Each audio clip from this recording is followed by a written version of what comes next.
Alors bonjour à tous, et nous là encore aujourd'hui pour le 4e jour. Moi j'ai envie de faire ressortir qui nous pas une campagne anti-vax comme certains journaux permettaient. Pas du tout. Au contraire, nous pour la liberté concernant la vaccination. Comme on peut dire, la liberté, c'est le droit de choisir. Ça qui a envie de faire vaccin là, fine. Nous pas empêcher de faire les. Mais ça qui pas envie de faire vaccin là.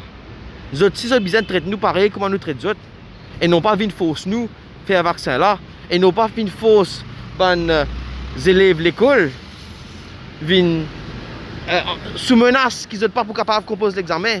Pire, pas les autres même rentrent dans l'école s'ils ne sont pas vaccinés. Alors que dans l'école, il y a environ 700 élèves. Parmi 50 élèves seulement qui finissent à 18 ans parce que nous à la moitié de l'année. Donc à peu près il y a 50 élèves qui finissent à 18 ans. Mais qui viennent un peu discriminer contre ces 50 élèves là. Alors qu'il y a 650 élèves dans cette même école là qui ne sont pas vaccinés. Moi je suis content, la ministre de l'Éducation, ou soit le ministre de la Santé, ou soit même le Premier ministre. Viennent de nous l'explication logique derrière ça. Parce que quand on met une réglementation, quand on met une la loi, il y a besoin d'un raisonnement logique derrière. Nous pas cave, attendre oui, nous mettre ça qui chose, là c'est de la dictature.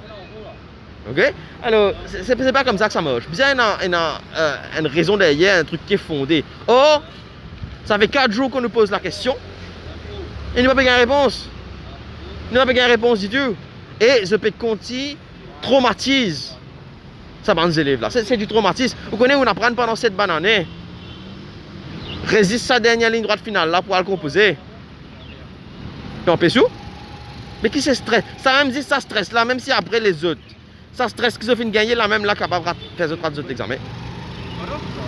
Donc voilà, c'est pour ça qu'il nous l'a dit. Nous là pour la guerre contre la discrimination.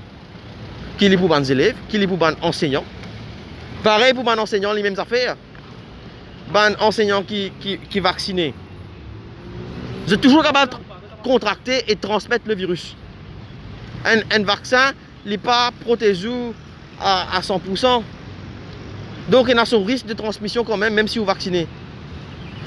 Qui fait à ce moment-là peut dire aux enseignants qui ne sont pas vaccinés, les autres qui visaient faire test PCR pour guetter si pas la Covid, pour guetter si pas pour transmettre ça. Mais le vacciné aussi capable de transmettre ça. Qui fait un peu faire 2 poids 2 mesures. Il va make sense. Encore une fois, pas make sense. Et c'est de la dictature. Mais ça que vous avez envie, ça qui passe par la tête. En fait, il y a une raison qui fait faire ça. Vous avez un quota. Vous êtes soumis à l'OMS. Et comment la plupart du monde parlent vacciné, mais ils ont le droit de faire pression sur les gens, comment dire, qu'ils ne pensent pas pour la guerre, aux autres étudiants. Mais c'est très lâche. C'est très lâche de la part du Premier ministre, c'est lâche de la part du gouvernement. Puis, vers un groupe, et ils peuvent terroriser ce groupe-là. C'est pour ça qu'il y a un banner ici, là. Forcing us to give our consent is terrorism. Quand on demande quelqu'un donne ce consent, his consent is his to give. Pas qu'à mettre un couteau, on passe sur la gauze. Je donne ton consent, signé, mais c'est du terrorisme, ça. C'est this is terror, this is. Tu forces la main du monde là, tu dis, tu ne peux pas composer si tu ne peux pas faire ça. Tu la vie pour un élève, pour un enfant qui peut apprendre. Tu dis, il ne peut pas composer. Tout sur la vie, il a besoin de gagner ce résultat là pour lui gagner l'avenir. La paix menace lui, il ne peut pas gagner aucun l'avenir s'il ne peut pas faire ce vaccin là. Mais seulement pour te faire vaccin là, tu as besoin d'un signer là-bas qui te peut faire ça volontairement, qui t'assume tous les risques. Tu as besoin des douanes de gouvernement là, toi. Enseignant aussi pareil, pas pour gagner, tu as besoin de prendre un paid leave si tu ne peux pas faire leave. Si tu ne peux pas prendre un paid leave, tu as besoin de faire un test PCR. Vous connaissez une cause avec une famille qui est là hier. Dans cette famille, il y a des enfants. Un enfant dans l'université, un enfant dans l'école, plus la maman enseignante. C'est bizarre de faire un test PCR. Vous imaginez un test PCR coûte environ 2500 roupies. Explique-moi comment sa famille là pour faire 3 tests PCR par semaine. Il fait 7500 roupies par semaine. Loin-moi combien il fait. Est-ce qu'il dépasse madame là son salaire? Est-ce qu'il se trouve ça normal?